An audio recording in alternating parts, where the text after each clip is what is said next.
Bonjour, je suis avec Sébastien Meunier, le vice-président de la SBA. Alors, 2 jours de congrès vont bientôt s'achever. Allez, 2 minutes, 3 minutes de synthèse un petit peu des grands axes et des thématiques que toi-même as portées au cours de ces 2 jours de travaux intensifs.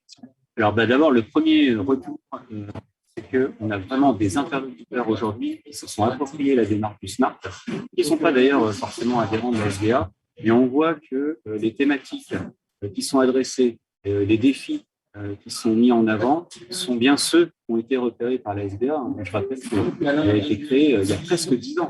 Alors, il y a presque 10 ans, on était pionniers, on était peut-être un peu fous. Et puis finalement, ça arrive.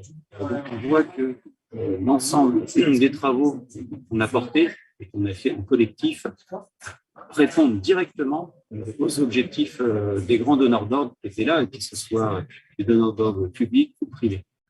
Très bien. Alors, un mouvement qui se déploie. S'il y avait 2, 3 éléments un peu saillants de cette édition, une idée qui émerge, des projets qui émergent, quels seraient les 2, 3 peut-être idées forces en synthèse que l'on doit garder pour cette édition? Il y a un point qui est fondamental et qu'on avait perçu au tout début parce que c'est Smart Building Alliance for Smart Cities et cette approche holistique en disant attendez, vous ne pouvez pas vous attaquer silo par silo en disant je vais traiter le problème des bâtiments d'activité et puis le problème sera réglé. De l'autre côté, je vais m'occuper des bâtiments résidentiels et le problème sera réglé. Et on voit que la mobilité s'est invitée plus récemment dans le débat.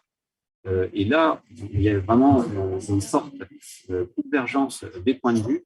Et définitivement, moi, si je dois retenir finalement le point commun de tous les travaux qu'on a menés, toutes les réflexions, c'est que de toute façon, ça s'insère dans un cadre holistique, bâtiment, environnement, énergie.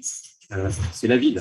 Voilà, c'est les lieux de vie, que ce soit pour se reposer, que ce soit pour se déplacer, que ce soit pour travailler. Il y a ce continuum numérique qui s'est présenté comme un concept finalement quand on a démarré la SBA. Et là, on voit que ça prend corps. Un grand merci. Si on doit donner un prochain rendez-vous, ce sera donc, j'imagine, l'année prochaine pour un autre congrès.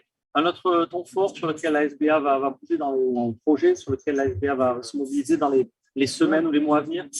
Alors, sur les événements, on reste très attentiste, évidemment, avec les la conditions COVID, bien sûr. Sanitaires. Et bravo d'avoir fait quelque chose. Voilà, donc on est vraiment content d'avoir pu concrétiser cet événement et on s'est dit, bon, on passe un peu entre les gouttes et voilà, donc j'espère qu'il va y avoir d'autres événements. Je ne peux pas porter d'engagement maintenant, mais nous, on est vraiment tous mobilisés pour redémarrer tout simplement des after-work. Quand est-ce qu'on se retrouve après le boulot ou pour un petit déjeuner pour faire progresser nos sujets? Allons-y, dès que le calendrier sera officiel, il sera sur le village francophone.